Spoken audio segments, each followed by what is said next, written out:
অনেক সুন্দর একটি গল্প যদি ভালো লেগে থাকে দয়া করে চ্যানেলটাকে সাবস্ক্রাইব করবেন। আমাদের পঞ্চম বিবাহ বার্ষিকীর দিন আমার স্বামী জানান তার ব্যক্তিগত সহকারী 7 মাসের সত্তার আমাদের পঞ্চম বিবাহ বার্ষিকীর দিন আমার স্বামী আমাকে এমন একটি কথা বলেছিল যা মুহূর্তের মধ্যেই আমার 5 বছরের সংসার ভেঙে দিয়েছিল। তারপর সে আবার একটি বাক্য বলেছিল যা আমার জীবনের সব সম্পর্কর ইতি টেনে দিয়েছিল। তুমি তো আমাকে কোনো সন্তান দিতে পারোনি, এতে আমার কি দোষ? সেই দিন রাতে আমি কোনো কান্নাকাটি করিনি। নিঃশব্দে নিজের জামা কাপড় গুছিয়ে একটি সুটকেসে ভরে নিয়েছিলাম। আর পরের দিন সকালে যখন সে ড্রয়িং টেবিলের ওপর আমার স্বাক্ষর করা বিবাহী বিচ্ছেদের কাগজগুলো দেখতে পেল, তখন সে যেন নিজের পৃথিবীটাই হারিয়ে ফেলল। সেই দিন সন্ধ্যায় ঢাকার আকাশে হালকা বাতাস বইছিল। সারাদিনের গরমের পর আবহাওয়াটা বেশ অস্থির ওদায়ক হয়ে উঠেছিল। মিস্টার ইয়াসিন আমাদের বিবাহ বার্ষিকীর উপলক্ষে শহরের একটি অভিজাত রেস্টুরেন্ট রাতের খাবারের আয়োজন করেছিলেন। এটাই ছিল সেই রেস্টুরেন্ট যেখানে বিয়ের আগে আমরা প্রায়ই আসতাম। জানালার পাশেই টেবিলটি আমাদের দুজনেরই খুব প্রিয় ছিল। তিনি আগো ভাগে সেই টেবিলটি বুক করেছিলেন। আমি কালো রঙের একটি শাড়ি পরেছিলাম, হাতে ছিল সেই হারিয়ে হীরার আংটি যেটির নকশা আমি নিজেই করেছিলাম।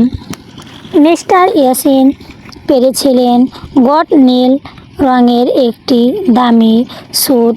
এখন তিনি দেশের একটি বড় শিল্প প্রতিষ্ঠানের ব্যবসাস্ত পান পরিচালক। কাজের ব্যস্ততা তাকে অনেক বদলে দিয়েছিল।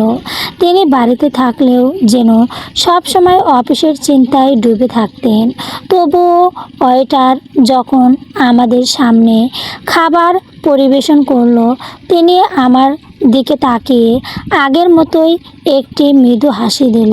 সেই হাসি দেখে কয়েক মুহূর্তের জন্য আমার মনে হয়েছিল হয়তো আমাদের সম্পর্ক এখনো বেশ শেষ হয়ে যায়নি। আমরা খুব সাধারণ কিছু বিষয় নিয়ে কথা বলছিলাম। আমি আমার নতুন গয়নার নকশা নিয়ে বলেছিলাম যা রূপকথা জুয়েলার্স এই জমা দিয়েছি। তিনি অফিসের নতুন প্রকল্প নিয়ে কথা বলছিলেন। আমার বান্ধবী মেহেরিন যে নতুন সিনেমাটি দেখতে বলেছিল সেটি নিয়েও কিছুক্ষণ আলোচনা হলো। সব কিছুই স্বাভাবিক মনে হচ্ছিল। হঠাৎ তিনি চুপ করে গেলেন, টেবিলের ওপর রাখা পানির গ্লাসের দিকে অনেকক্ষণ তাকিয়ে থেকে ধীর কণ্ঠ বললেন, আয়ারা, তোমার সঙ্গে আমার খুব জরুরি একটা কথা আছে। আমি ধীরে কাটা চামচ নামিয়ে তার দিকে তাকালাম। তার কণ্ঠর ভর আমাকে অকারণ ভয় পাইয়ে দিল। কী কথা? আমি শান্ত গলায় জিজ্ঞাসা করলাম। তিনি গভীর একটি নিঃশ্বাস ফেললেন, তারপর বললেন, তানহা আমার ব্যক্তিগত সহকারী। সে অন্তঃসত্ত্বা এক মুহূর্তের জন্য আমি যেন কিছুই বুঝতে পারলাম না। তানহা আমার স্বামীর ব্যক্তিগত সহকারী। সদত্তা শব্দগুলো আলাদা আলাদা হয়ে আমার কানে আসছিল, কিন্তু আমার মানসিক যেন সেগুলোকে সত্যি বলে মেনে নিতে অস্বীকার করেছি। আমি অনেক কষ্ট নিজেকে সামলে প্রশ্ন করলাম, কত মাস? তিনি চোখ নামিয়ে উত্তর দিলেন, 7 মাস। 7 মাস? আমার পুরো শরীর ঠান্ডা হয়ে গেল। এর মানে একটা কোনো একদিনের ভুল ছিল না। গত 7 মাস ধরে তিনি প্রতিদিন আমার চোখের দিকে তাকিয়ে মিথ্যা বলছে।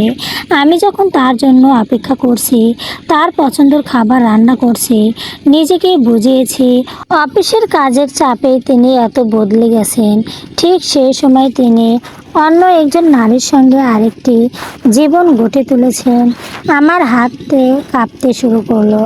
আমি পানির গ্লাস তুলতেই সেটি হাত ফসকে মেঝেতে পড়ে ভেঙে চুরমার হয়ে গেল। এক মুহূর্তের জন্যই পুরো রেস্টুরেন্ট নিঃশব্দ হয়ে গেল। একজন কর্মচারী দ্রুত এসে ভাঙা কাঁচ পরিষ্কার করতে লাগলো, কিন্তু কেউ জানতো না ভেঙে যাওয়া কাঁচের চেয়েও বড় ভাঙন এই মুহূর্তে আমার জীবন নেমে এসেছে। মিস্টার ইয়াসিন আমার দিকে তাকিয়ে রইলেন। হয়তো তিনি ভেবেছিলেন আমি চিৎকার করব, হয়তো কাঁদব, কিন্তু আমি শুধু নিশ্চুপ বসে রইলাম। তিনি তাড়াতাড়ি বললেন, আয়রা, আমাকে ভুল বোঝাবে না। সেই দিন আমার মাথা ঠিক ছিল না, একেবারেই এমন হয়েছিল।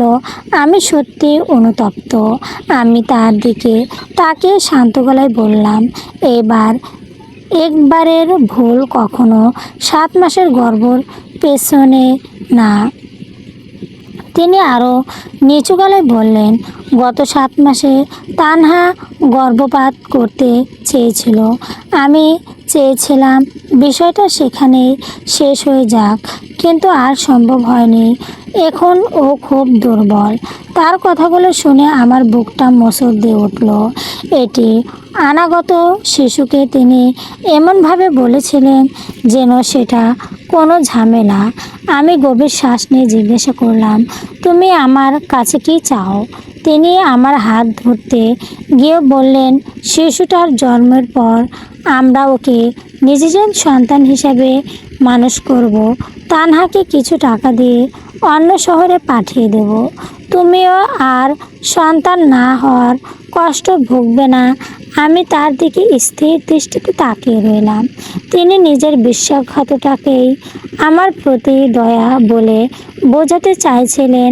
আমি ধীরে বললাম, তুমি কি সত্যি মনে করো এটা আমার জন্য উপকার? হঠাৎ তার মুখের অভিব্যক্তি বদলে গেল। বিরক্ত কণ্ঠে তিনি বলে উঠল, তুমি তো আমাকে কোনো সন্তান দিতে পারোনি, এতে আমার কি দোষ? সেই মুহূর্তে আমার ভেতরের শেষ আশাটুকু নিভে গেল। গত 5 বছরের প্রতিটি অপমান, প্রতিটি ব্যথা চিৎকার, প্রতিটি নীরব কান্না আমার চোখের সামনে ভেসে উঠল।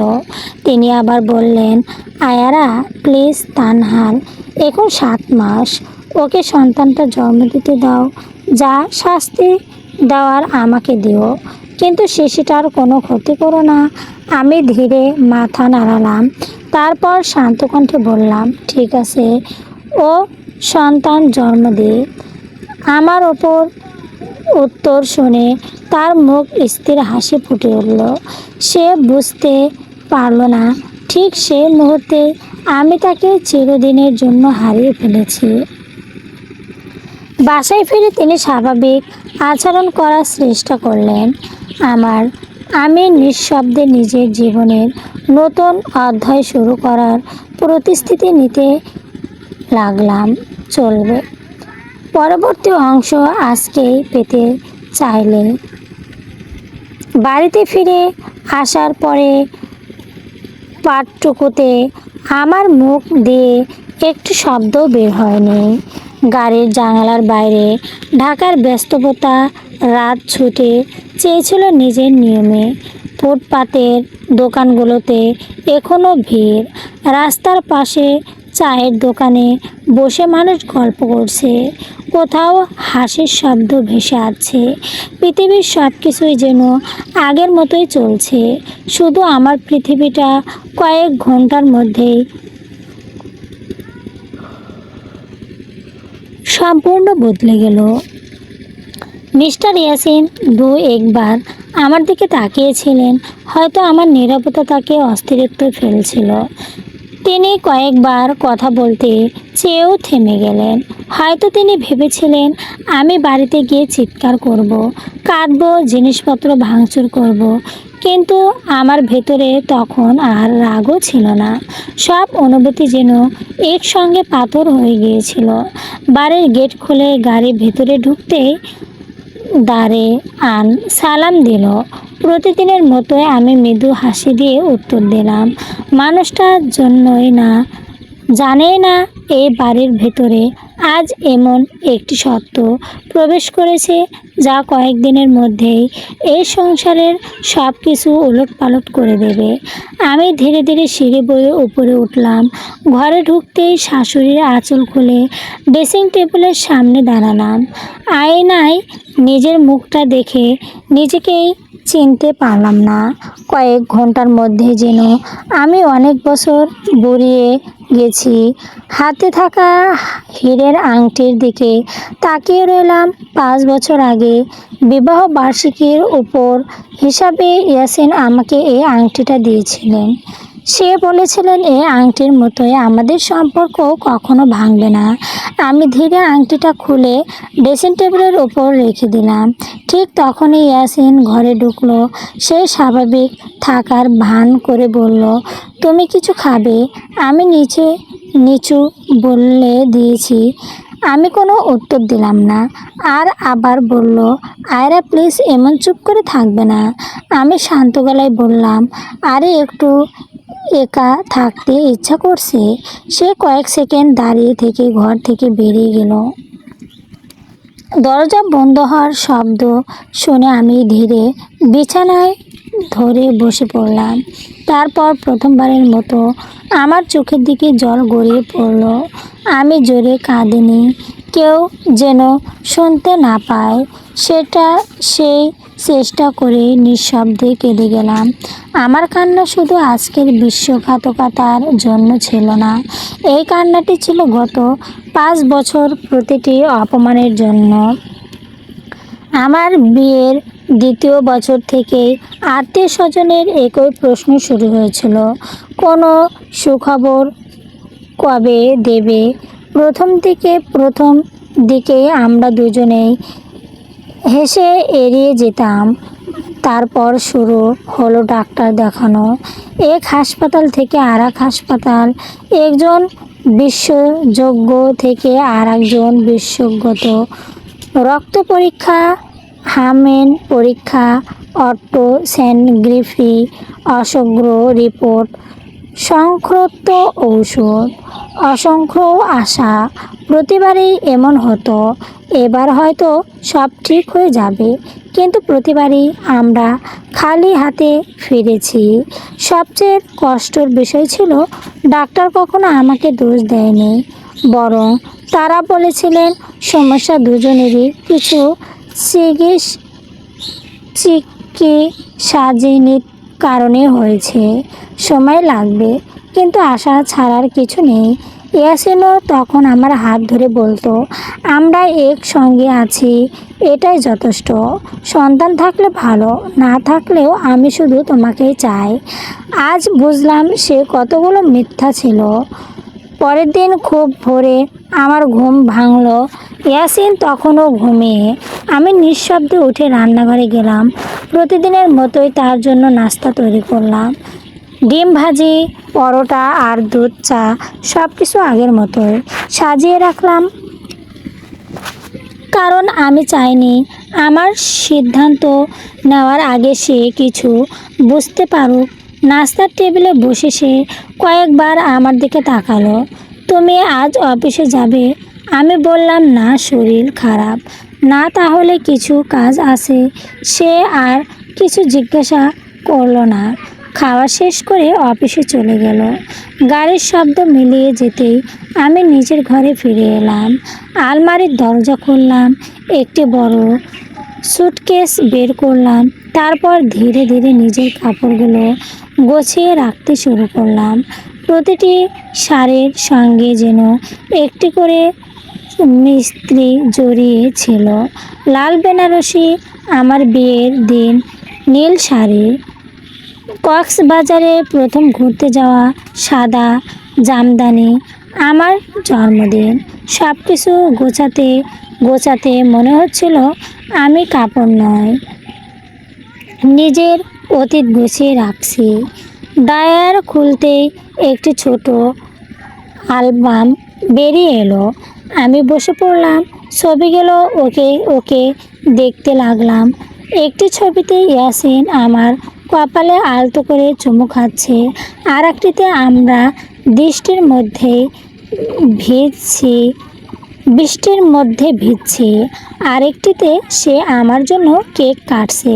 ছবিগুলোর মানুষটা কি সত্যি এ মানুষ, নাকি আমি 5 বছর ধরে একজন অপরিচিত মানুষের সঙ্গে বসবাস করেছি? আমি দীর্ঘশ্বাস ফেলে অ্যালবামটা বন্ধ করে দিলাম। এরপর ফোনে হাত দিয়ে একজন আইনজীবীর নম্বর খুঁজতে লাগলাম। আমার বিশ্ববিদ্যালয়ের বান্ধবী মেহেরিনের স্বামী একজন আইনজীবী। আমি মেহেরিনকে ফোন করলাম। সে আনন্দিত গলায় বলল, শুভ্র বিবাহ বার্ষিক আয়ারা, কেমন কাটাচ্ছ দিনটা? আমি কয়েক সেকেন্ড চুপ করে থেকে বললাম, মেহেরিন, আমি ডিভোর্স চাই। ওপাশে সম্পূর্ণ নীরবতা। তারপর উদ্দীপ্ত কণ্ঠে সে বলল, কি হয়েছে? আমি বললাম, সব কথা ফোনে বলা যাবে না। আমি আজই তোমার সঙ্গে দেখা করতে চাই। এই ঘটনার পর আমরা ধানমন্ডির একটি নিরিবিলি কাফেতে বসেছিলাম। আমার পুরো কথাটা শুনে মেহেরিনের চোখ ভিজে উঠল। সে ফিসফিস করে বলল, ইয়াসিন এমন করতে পারলো? আমি মৃদু হাসলাম। আমি নিজেও ভাবিনি মেহেরিন কিছু চুপ থেকে বলবে। তুমি কি তাকে আরেকটা সুযোগ দিতে চাও? আমি গলায় বললাম, যে মানুষ 5 বছর আমার চোখের দিকে তাকিয়ে ভালোবাসার অভিনয় করতে পারে, সে আর একবারও একই অভিনয় করবে? আমি সেই সুযোগ আর দেব না। মেহেরিন ধীরে মাথা নাড়ালো। তারপর ব্যাগ থেকে একটি কার্ড বের করে আমার হাতে দিল। এটা রায়হানের অফিসের ঠিকানা। আজই চলে যাও। ধানমন্ডির সেই কাফিয়ার থেকে বেরিয়ে আসার পরেও তানহা ফোনের কথাগুলো বারবার আমার মাথায় ঘুরছিল। আপনি যা ভাবছেন পুরো সত্যিটা তো নয়। একজন নারী যে আমার স্বামীর সন্তানের মা হতে চলেছে, সে কেন এমন কথা বলবে? আমি গাড়িতে উঠে অনেকক্ষণ ফোনের স্ক্রিনে দিকে তাকিয়ে রইলাম। ফোনটা এখনও সেখানে জ্বলজ্বল করছে। ফোন করব কি করব না বুঝতে পারছিলাম না। শেষ পর্যন্ত আমি নিজেকে নাম্বারটাই কল ব্লক করলাম। 2বার রিং হতেই তানহা ফোন ধরল। তার কণ্ঠ ক্লান্তি সম্পুষ্ট। আপনি ফোন করেছেন? আমি শান্ত গলায় বললাম, তুমি দেখো করতে চেয়েছিলে কোথায় আসবে? সে কিছুক্ষণ চুপ করে বলল, আমি অফিসের কাছে কোনো জায়গায় দেখা করতে চাই না। সবাই আমাকে চেনে। আপনি যদি আপত্তি না করেন, আমি উত্তরার একটা ছোট কাফেতে অপেক্ষা করব। আমি রাজি হয়ে গেলাম। পরের দিন দুপুরে আমরা দেখা করার সিদ্ধান্ত নিলাম। রাতের বাকি সময়টা আমি নিজের ঘরে কাটালাম। ইয়াসিন যাব যথারীতি রাত করে বাড়ি ফিরল।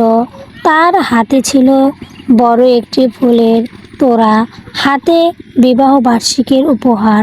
হয়তো অপরাধবোধ ঢাকার একটা ব্যর্থ চেষ্টা। ঘরে ঢুকে সে তোড়াটা আমার দিকে বাড়িয়ে দিয়ে বলল, আজকের জন্য আমি সত্যিই দুঃখিত। আমি ফুলগুলোর দিকে একবার তাকালাম, তারপর ধীরে বললাম, এই ফুলগুলো শুকিয়ে যাবে, যেমন শুকিয়ে গেছে আমাদের সম্পর্ক। ইয়াসিন কিছু বলতে গিয়েও থেমে গেল। সে বিছানার এক কোণে বসে বলল।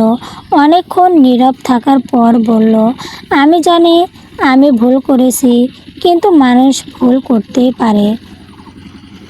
আমি তার দিকে তাকালাম। সব ভুলের ক্ষমা হয় না ইয়াসিন। সে দীর্ঘ শ্বাস ফেলে বলল, আমি তানহাকে ভালোবাসি না। আমি শান্ত গলায় জিজ্ঞাসা করলাম, তাহলে কাকে ভালোবাসো? সে কোনো উত্তর দিল না। আমি নিজেই বললাম, যে মানুষ সত্যিকারের ভালোবাসে সে কখনো ভালোবাসার মানুষকে এভাবে ভাঙে না। আমার কথাগুলো শুনে সে মাথা নিচু করে বসে রইল। সেদিকে রাত আমরা একই ঘরে থেকেও দুজন ছিলাম দুই পৃথিবীর মানুষ। পরের দিন সকালে আমি খুব ভেরে উঠে পড়লাম। ইয়াসিন তখন ঘুমাচ্ছিল। আমি নাস্তা তৈরি করে টেবিলে রেখে বিছানার নিজের ঘরে ফিরে এলাম। আজ আমাকে তানহার সঙ্গে দেখা করতেই যেতে হবে, কিন্তু যাওয়ার আগে আমি আলমারির ভেতর থেকে আমার বিয়ের অ্যালবামটা আরেকবার বের করলাম। প্রথমে ছবিটায় আমি লাল বেনারসি পরে হাঁটছি। আমার পাশে দাঁড়িয়ে ইয়াসিন। তার চোখ তখন স্বপ্ন ছিল নাকি সেই স্বপ্ন অভিনয় ছিল। আমি ছবিগুলো বন্ধ করে ধীরে ব্যাগের ভেতর রাখলাম। হয়তো এগুলো আর কোনো দিন খুলে দেখব না। দুপুর ঠিক একটা আমি উত্তরার সেই কাফেলাতে পৌঁছালাম। জায়গাটা ছোট হলেও বেশি নিরিবিলি। এক কোণে টেবিলে বসেছিলাম। তানহা ছবির চেয়েও তাকে অনেক বেশি ক্লান্ত লাগছিল। মুখ শুকিয়ে গেছে, চোখের নিচে কালি। হালকা রঙের একটি সালোয়ার কামিজ পরা, 7 মাসের গর্ভ সম্পুষ্ট বোঝা যাচ্ছে। আমি ধীরে এগিয়ে তার সামনে বসলাম।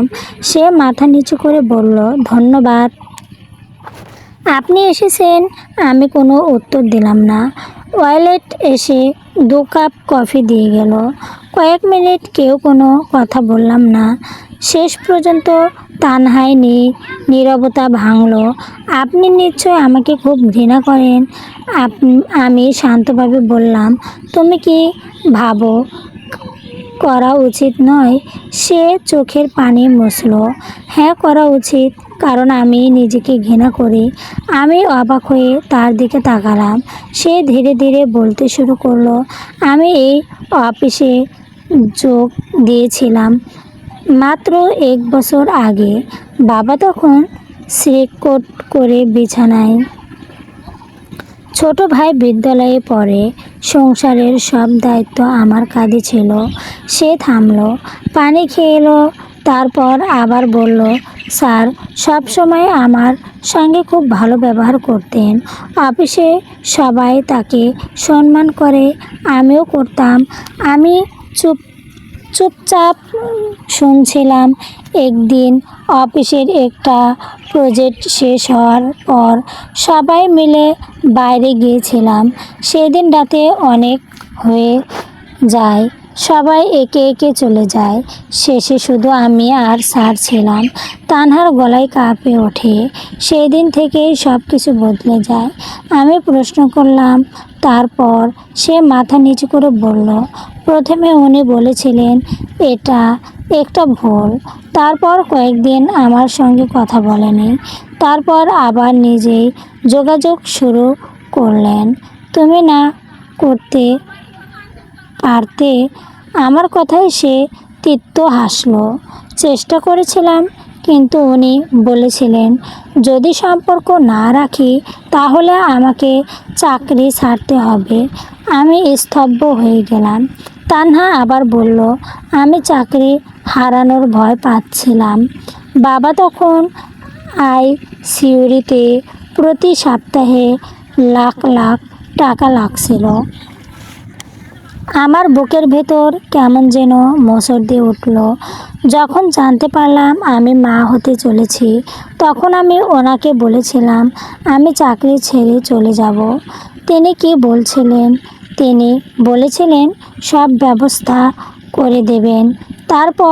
তারপর তিনি বললেন আমাকে কিছুই জানতে হবে না, সন্তান জন্মের পর সব ঠিক হয়ে যাবে। আমার হাতের আঙ্গুলগুলো শক্ত হয়ে উঠল। আমি ধীরে বললাম, আরে এখন? তানহা কান্নায় ভেঙে পড়লে। এখন উনি বলছেন শান্ত, সন্তান জন্মার পরে আমাকে অনেক টাকা দিয়ে বিদেশ পাঠিয়ে দেবেন। আমার সন্তানকে আমার কাছে বড় করবেন। আমার বুকের ভেতরটা হঠাৎ হিম হয়ে গেল। একজন মাকে তার সন্তান থেকে আলাদা করার পরিকল্পনা। আমি ফিসফিস করে বললাম, তুমি রাজি হয়েছ? সে দ্রুত মাথা নাড়ালো। না। কেন? মা এটা মেনে নিতে পারে? আমার চোখ ভিজে উঠল। প্রথমবারের মতো তানহাকে আমার শক্ত মনে হলো না, বরং সেও যেন আরেকজনের প্রতারিত মানুষ। সে ব্যাগের ভেতর থেকে একটি খাম বের করলো, আমার সামনে রেখে বলল, এগুলো আপনি রাখুন। আমি খাম খুলেই কয়েকটি ছবি বেরিয়ে এলো। কিছু হোটেলের বিল, কিছু মেসেজের প্রিন্ট কপি আর একটি মেডিকেল রিপোর্ট। সব কিছুতেই ইয়াসিনের নাম। তানহা বলল, আমি এগুলো ব্ল্যাকমেল করার জন্য রাখিনি, নিজের নিরাপত্তার জন্য রেখেছিলাম। আমি ধীরে সব কিছু আবার খাম্বের ভেতরে ঢুকিয়ে দিলাম। আমার মাথা তখন ঝিমঝিম করছে। আমি এতদিন যে মানুষটাকে নিজের পৃথিবী ভাবতাম, সে শুধু আমাকে নয়, আরেকজন অসহায় মেয়েকেও ব্যবহার করছে। কিছুক্ষণ পরে আমি উঠে দাঁড়ালাম। তানহা ভয়ে ভয়ে বলল, আপনি কি আমাকে ক্ষমা করতে পারবেন? আমি দীর্ঘক্ষণ তার দিকে তাকিয়ে রইলাম। তার চোখে অপরাধ বোধ ছিল, অনুশোচনা ছিল, আর ছিল একজন অনুগত সন্তানের ভবিষ্যৎ নিয়ে ভয়। আমি ধীরে বললাম, ক্ষমা করার অধিকার হয়তো একদিন পাবে, কিন্তু আজ না। আজ আমি শুধু একটা কথা বলতে পারি। তানহা মাথা তুলল। আমি শান্ত গলায় বললাম, তোমার সন্তানকে কখনো কারো হাতে তুলে দিও না। সে তোমার সন্তান, তাকে নিয়ে নিজের মতো করে বাঁচো। তানহার চোখ বয়ে অঝরছে পানি গড়িয়ে পড়তে লাগলো। আমি আর এক মুহূর্তেও সেখানে দাঁড়ালাম না। কাফের থেকে বেরিয়ে আসতে বিকেলের আকাশ কালো মেঘ ঢেকে গেছে। ঠিক তখনই আমার ফোন বেজে উঠল। স্ক্রিন ভেসে উঠল মিস্টার ইয়াসিনের নাম। আমি কল রিসিভ করতে ওপাশ থেকে তার অতিরিক্ত কণ্ঠ ভেসে এলো, আয়রা তুমি এখন কোথায়? আমি শান্ত গলায় বললাম, কেন? সে হাসতে হাসতে বলল, তুমি প্লিজ এখানে বাসায় চলে এসো, একটা ভয়ঙ্কর ঘটনা ঘটেছে। আমি কিছু বলার আগেই লাইন কেটে গেল। কি এমন হয়েছে যার জন্য প্রথমবারের মতো মিস্টার ইয়াসিনের কণ্ঠ আমি সত্যিকারের ভয় শুনতে পেলাম? চলবে। গল্পটি অনেক সুন্দর। যদি ভালো লেগে থাকে দয়া করে চ্যানেলটাকে সাবস্ক্রাইব করবেন।